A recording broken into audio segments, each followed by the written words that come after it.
Welcome back to Pyromancer. There's no game with that name, right? Hold on. Pyromancer. No, it doesn't look like it. It's just showing me different Pyromancers from several different games. No game named Pyromancer. That was weird. Welcome back to Pyre. That was a fun little weird sidetrack in the opening to the Moonlit Alcove. Volfred indicates you can await the next cycle right here. Yep. I can't remember if we get a vocation this time. I know we didn't last time, even though I feel like we had enough time. We could have done more than one vocation, but whatever. Ugh. Sorry. My sleeves are being mean. You once again find yourself amid the serene walkways of Moonlit Alcove. Here you can await the time until the stars deign to shine for you again. Find your time. Ooh! Yes! That's the last one. Of the people we have, she's the only one left who hadn't. A visit from my favorite reader. What is the occasion? Well, at first, to mine. You know, my lovely reader, I must admit that I did not expect your little followers to be quite so receptive to instructions as thus far they have proved. I know not whether they owe it all to you, or have somewhat more to them than I was first inclined to think. In any case, however, I am pleased they are not entirely disgraceful. I like to keep my expectations well in check, seeing as I have been thus expelled until the end of time. So it is pleasant when those expectations are exceeded every now and then. Although I cannot quite recall when last that was. But the best part of all this are these brief times in which you visit me on my domain. I know you cannot for long, thus this damned crystal in which I'm enthralled shall see to that. Though, as you have perhaps surmised, whenever it decides that one of your little friends is worthwhile enough, why, I can offer them a trial. Likewise, I can offer you a chat. Sometimes, I think, as you achieve those trials of mine, perhaps it does something to trim the length of my eternal banishment. Eternity being what it is, however, perhaps not. Still, if the trophy those blasted scribes are worth something to you, then all you need is but to brave my trials, and they can be yours. And perhaps there's good in it for me as well. Then something changes her and she changes the subject. I've likely said too much. I'm not to influence you in your use of the Beyonder Crystal. It's not there to be tampered with by anyone, including me. Forget what I said. Trial. You need but ask, my reader, and you need but indicate who to be my students. Well, there's only one now. Everyone else is done. So, Pamitha. Yeah, standard administer one of her special rights for Pamitha. Oh, you mean the feisty harp. We may yet be taught some manners. I should think. I shall attempt to bring her down to size. Let's bring her forth. Soon Pamitha arrives in heat of the summons. You called for me, reader darling? Oh, it's the crystal. Then let's hash it out. I'm ready. Alright, harps such as Pamitha have high mobility on the right, so can fly over their adversaries. Yep. If she can get a stamina reduction like Tizo has, that'd be great. Apparition Sandra appears and unfastens her mask. Listen well, harp, you answer to me here. Ooh, a bossy one. Sure, then, go on and tell me more. Such a delightful student for a change. Come then, let us see what you can do. Left to your own devices, save for your reader's vigilance, of course. Let us show her what she wants to see then, reader darling.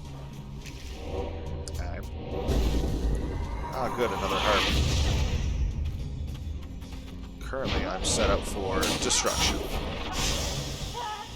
My Winger Fury was active, so I'm back. Damn it. I didn't jump into her. I was trying to hit jump, and I was already charging up the No! No.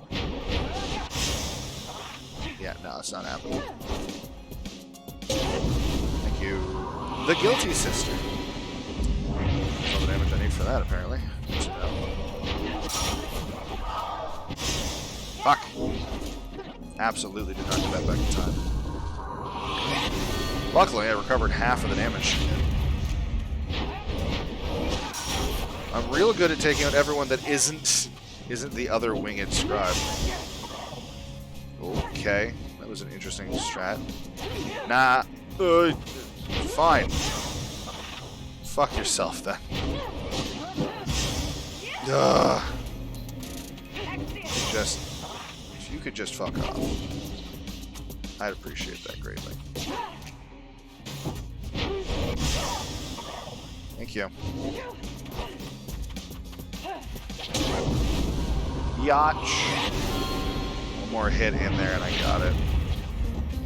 So all I have to do is successfully take out the harp this time. Shit. 2, 1. Got her. What?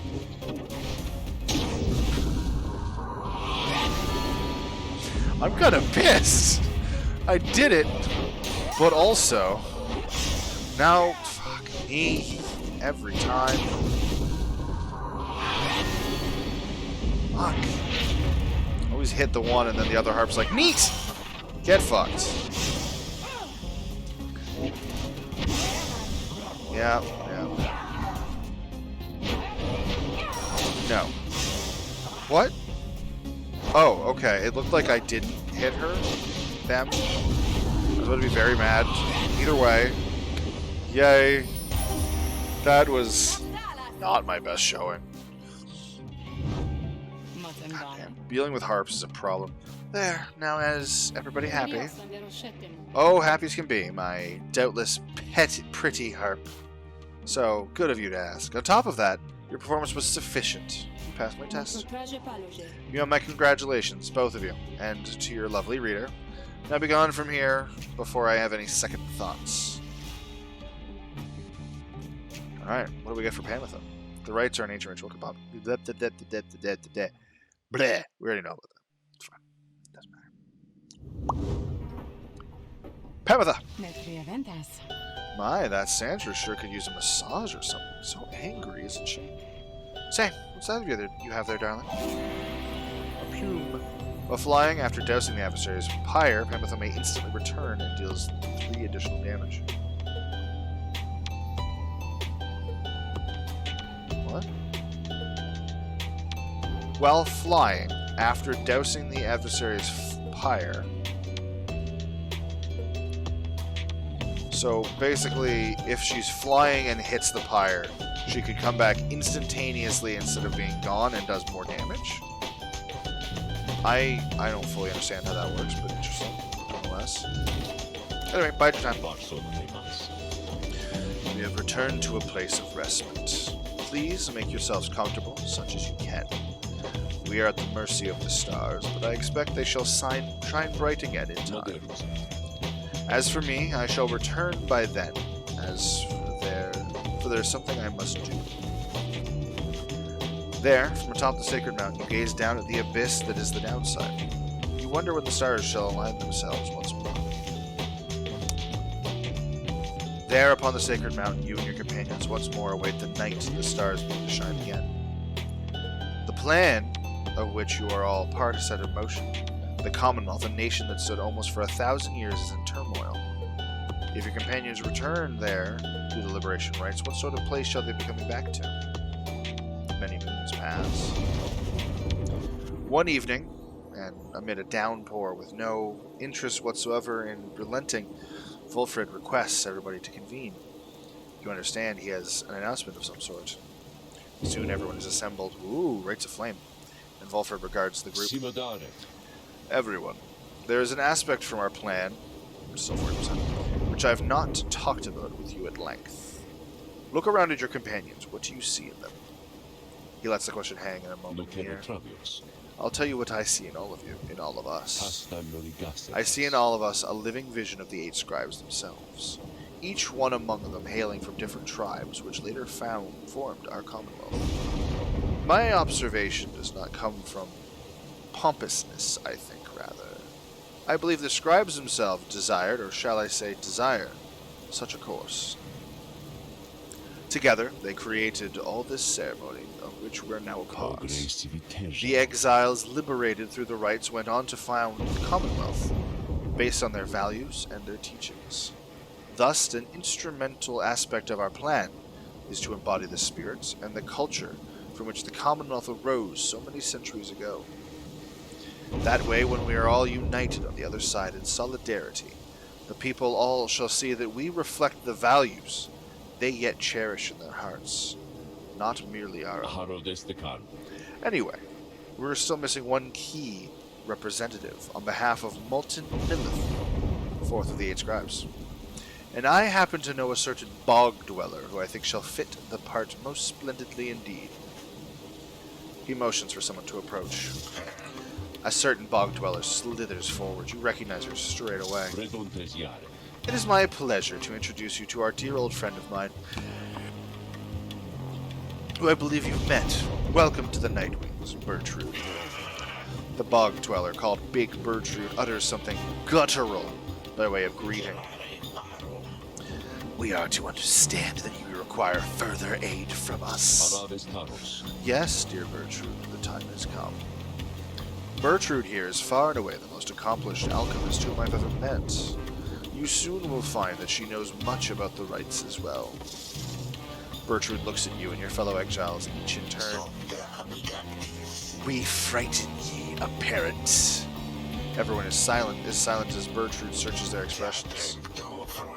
Then tremble, small ones, and hold well thy tongues, lest we remove them. She takes her leave without another word. Please excuse Bertrude's blunt manner.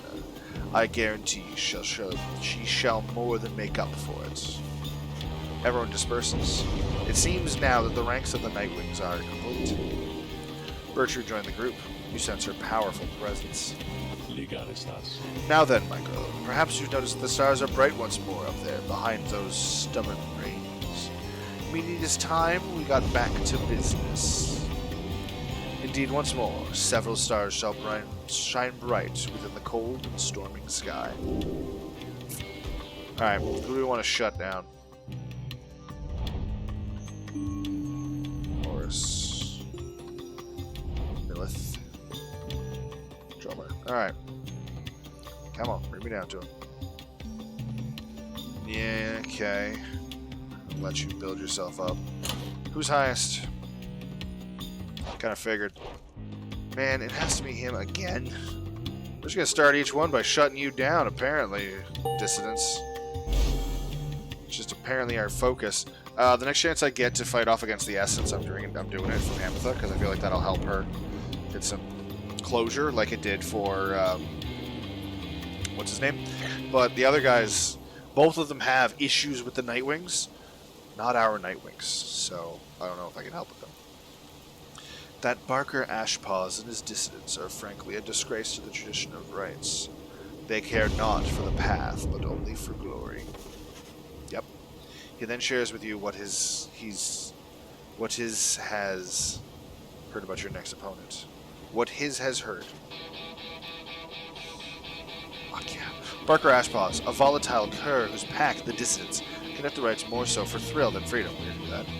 Back on the other side, Barker never quite took to the culture of the Commonwealth, and often ran afoul of the law for various acts of boorishness and vandalism. He always promised to go straight, and in time he found a certain niche, for he was an accomplished hunter. The people of the Commonwealth did have an appetite. Barker relished the hunt more than anything, and spent his earnings in a variety of questionable things. One particularly raucous evening, Barker was caught relieving himself on the foot of the statue of the Archduchess Archerables IV. The Grand Judge, who is 617 AS, issued a decree prohibiting literacy in answer to growing unrest. And that was the end of his citizenship. On the downside, he caught the notice of the dissidents who observed his speed, ferocity, and fearlessness. He soon became the best of them. Barker's reputation grew among the exiled curs of the Dromer Valley region, where he is feared and unafraid of taking what he wants. To think the Commonwealth's attempt to punish him afforded him the freedom that he never had. Oh, but it is very late. Good night, my girl. We wish Valfred a restful evening in turn. It's too late to take flight, though tomorrow you can press on. Yeah, so Barker has no reason to want to leave here, so pushing him down is just a good idea. Bertrude's deck. unusual etched cards depicting the Great Titans, probably for curses and enchantments. Neat. Hi there. You find Big Bertrude looking about the black wagon in a disapproving way. She fixes her gaze on you. Her expression does not change. Such a clatter added to this wagon since we looked upon it last, unsightly. We remember thee from our abode in the flagging hands. Then thou must be the reading one to whom Sandalwood referred. She moves in close, studying you. You recall that the mere touch of a bog crone of the southern bogs can induce paralysis or worse. That one such as thee can extract meaning from that tome. 'Twas a feat we wish to witness for ourselves. Thy flesh has seen but the smallest fraction of the years which ours withstood, and yet we are expected to believe that thou canst understand the Book of Rites. She backs away, for someone else has joined you. Hail, Bertrude, madam. If everything to your liking at this time, is there something more which you require? We've been unable to locate a supply of rotworm gizzard to extract among thy belongings. Other than that, we shall lodge no complaints at present.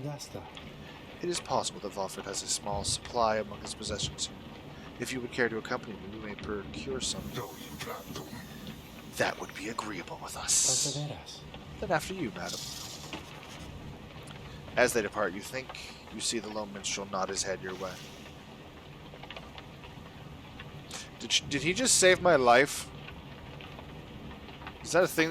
We have pages to read. Let's read some pages. Now think about the fact that apparently I must maybe died. Ooh, the Rites of Flame. Moments of competition which would test the worthy and return their freedom. Okay. It doesn't say how to make more for this one, so I'm intrigued by that.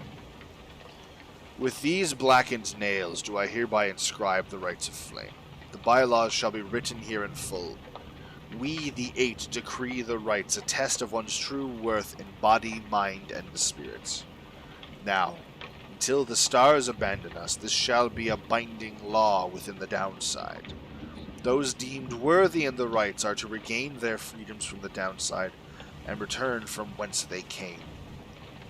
Exiles shall conduct the rites as one of 9 triumvirates and look toward the stars for guidance on their path. Exiles shall bear this book as status. Oh, is it the entire thing? Just have the entire thing.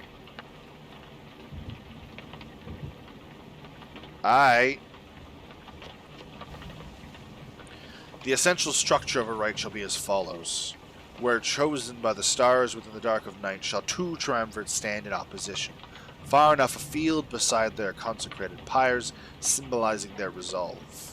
In each triumvirate, the 3 shall act as one, to demonstrate their trust in one another, not just in themselves. Triumvirates shall endeavor to extinguish the pyre of their adversary, whose flames are only to be staunched once a celestial orb descends from the stars. Whose ever pyre remains burning shall prevail. Triumvirates are to disperse. We, the Eight, have seen the turning of the stars from now until the ending of our age. Heed their guidance and ours. The stars take many cyclic turns. The rites commence at their behest. Upon celestial landmarks where the downside's greater titans fell before the heavens. Bearing this book, the book bestowed on your triumvirate, you, the reader, shall perceive under which stars you are to congregate. Follow where they lead, as your adversaries shall. If either of you fails to appear, then neither of you walks the path. Whether you prevail or you fail, from that point, the stars shall guide you on. How many pages are there? 4 each rite. Law of the 3. Burning Pyre. The Aura. Celestial Orb. 6, the Path. 7, Liberation. There are 7 pages to go through. Cool. Let's read before each rite to get it down to 6, and then we'll go from there later. The rite shall not commence unless the necessary preparations are complete at a celestial landmark, ere the stars align. The exiles shall conduct the rites bearing this book, of which there are but 40 copies, each bound in astral hide. Exiles shall wear the sacred raiments, fashioned in our likeness, at the summit of Mount Alodil. Their identities are to be concealed, for they shall represent us all. Exiles shall set a metal sigil for their pyre and consecrate the ground using the words, "The 8 scribes gave their freedom, so that we may yet have ours. The heavens shall respond when all is set." Fuck it, let's just keep reading. During the rite, each triumvirate shall act as one, unerringly and without question. The disobedient shall suffer banishment or permanent expulsion. Exiles shall move as of a single mind to demonstrate their faith and recognize that they, as we the 8, cannot prevail alone. Their worth shall be determined both by their actions and their peers. Triumvirates lacking experience in this may designate a reader, whose focus on this book may help the others to coordinate. However, only those who shall conduct the rites firsthand shall walk the path toward enlightenment and become eligible to regain their freedom. At the appointed time, at the alignment of the stars, the heavens shall rain down upon the ground sufficiently prepared, and thus the 2 opposing pyres shall be set ablaze. Thus shall commence the rite. Triumvirates are to protect their pyres as they would their lifeblood. Lifeblood itself is never to be shed before, during, or after any rite, and that's why I didn't try to attack the sap. Lest the disobeyer suffer permanent expulsion. Exile is injury enough. The rite is an act of mercy. Fear not the purifying flame. Plunge into it headlong and without fear, for you shall be protected by the stars themselves. Seek freedom in the flame. Exiles bearing the remnants in the book reveal their hidden aura in the color of their flame. The aura is the exile's solitary weapon in the rites. Should one's adversaries cross one's aura, the adversary shall be banished. The banishment is fleeting, nothingness. Seek the pyre's light and thus make your return. The exile's presence shapes the aura. Exiles gain greater auras while standing side by side. They're so if auras start touching, they start expanding in size because they share strength. For we gain strength together. Exiles may cast their order through sheer force of focus on this book. The celestial orb. As the 2 flames are lit, so shall the celestial orb fall from the heavens. But one such orb shall be availed by the stars, requiring triumvirates to vie for it. Its cosmic connection to the flames, the raiments, and this book bestows the necessary qualities for its bearer to prevail. Effortlessly sails the orb between the 3 in a triumvirate. It seeks the grasp of whoever acts among the 3. Once grasped, the orb shall draw within it all the bearer's aura, fueled by the triumvirate's own flame. It is to be cast into the flame. In each rite we gain enlightenment, whether we prevail or we fail. Indeed, though through failure we do tend to learn the most valuable lesson, provided we survive, none among us have prevailed without end. Exiles who walk the path towards enlightenment shall, at times, be struck by an epiphany, and achieve mastery in some respect. Choose well amongst these blessings we bestow. Thus you may yet achieve your potential and surpass your adversaries. Whenever you prevail, your triumvirate earns favor. In time, the triumvirate with the most favor shall be summoned to the liberation rite, to earn a chance at freedom.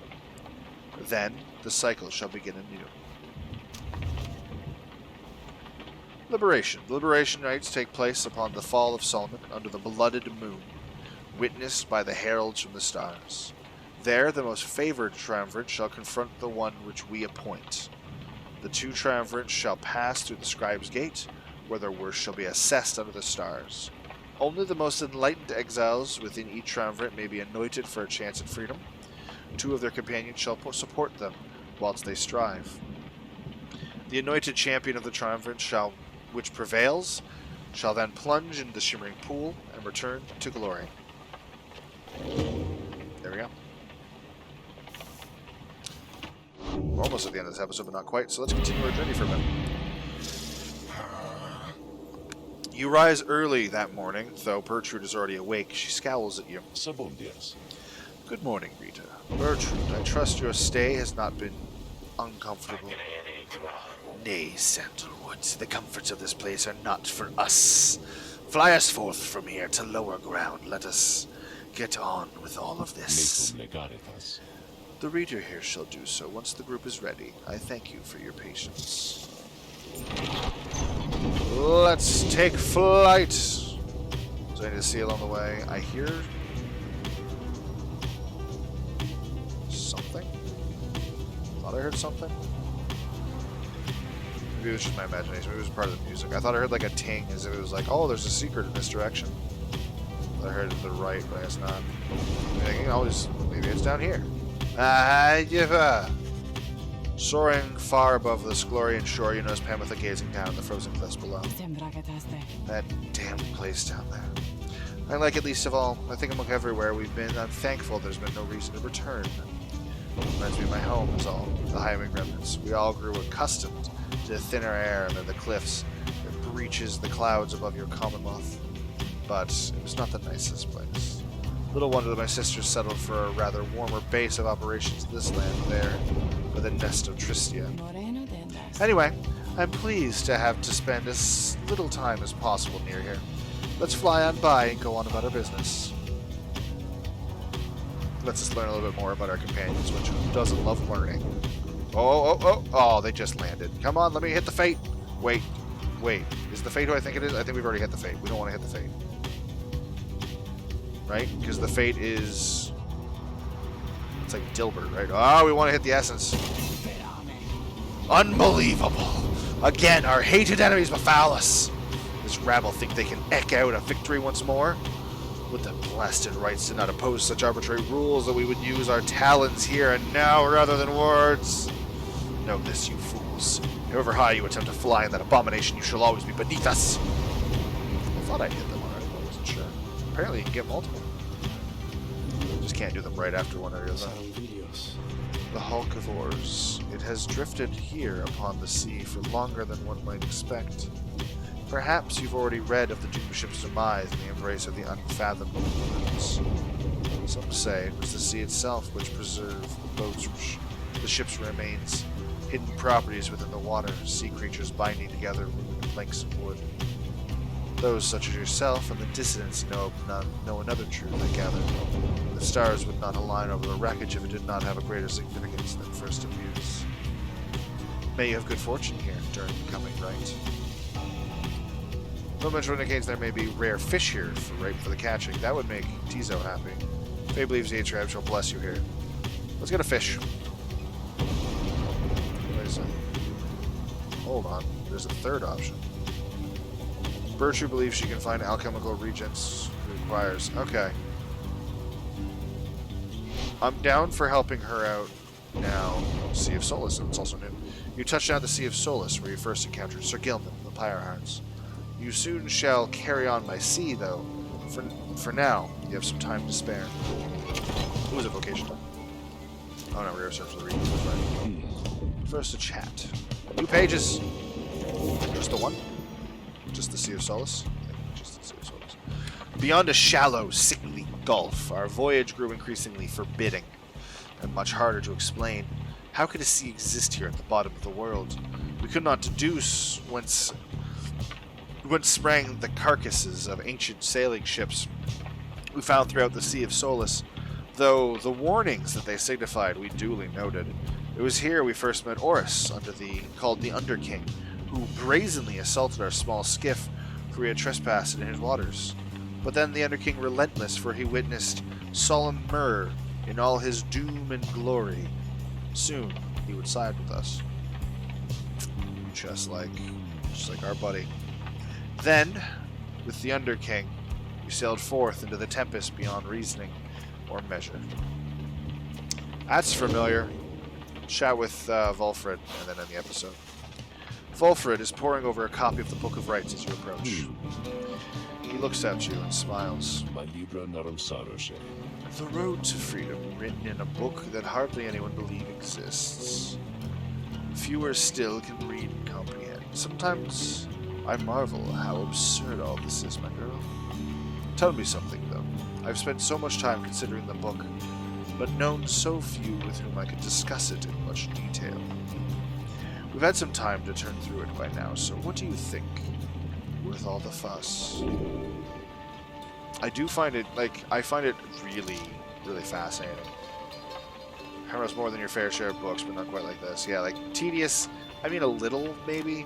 Skimmed it? No, I've read every single fucking page that I unlocked you. You cannot say, it's fascinating. I do like the history of each location, of all the different stuff. It's really cool to me.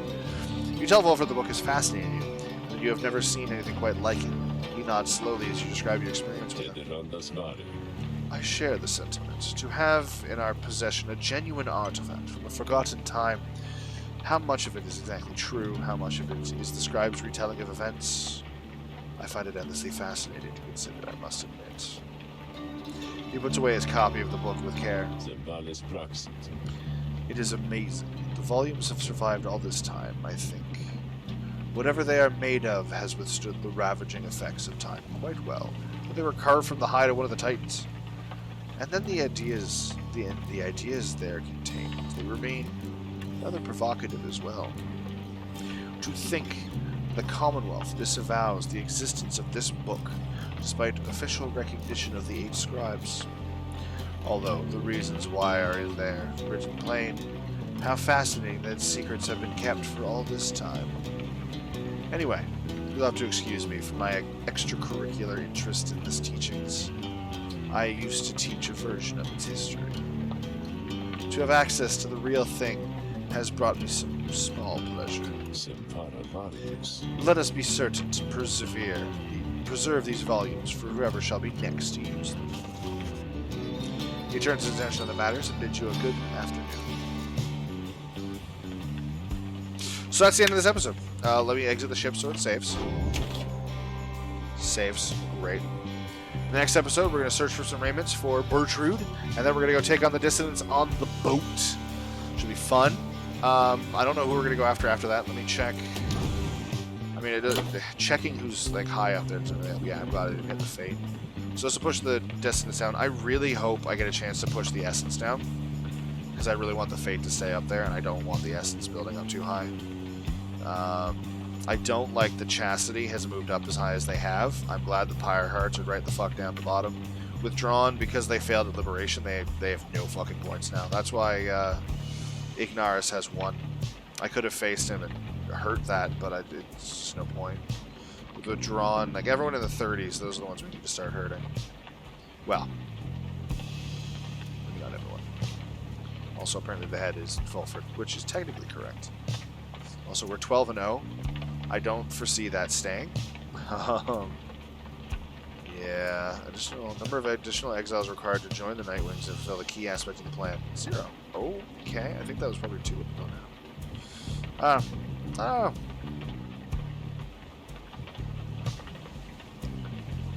We can now estimate how many rights remain until the next liberation. Oh. So because we have Bertrude, we only have 3 battles. 3 battles. And then we take on whoever is in second place. Whoever it is. Right now it's Dalbert. Dalbert Oldheart and the Fate. If he stays in that spot over the next 3 battles, he will have a chance at liberation.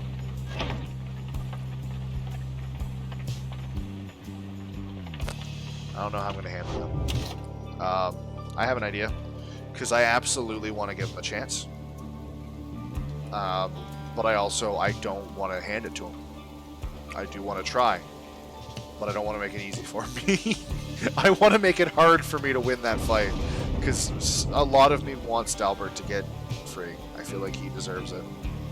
He's a good soul who believes in the right and follows the right for the right reasons. And yeah, but that's for later, much later. For now, you guys have yourselves a wonderful night.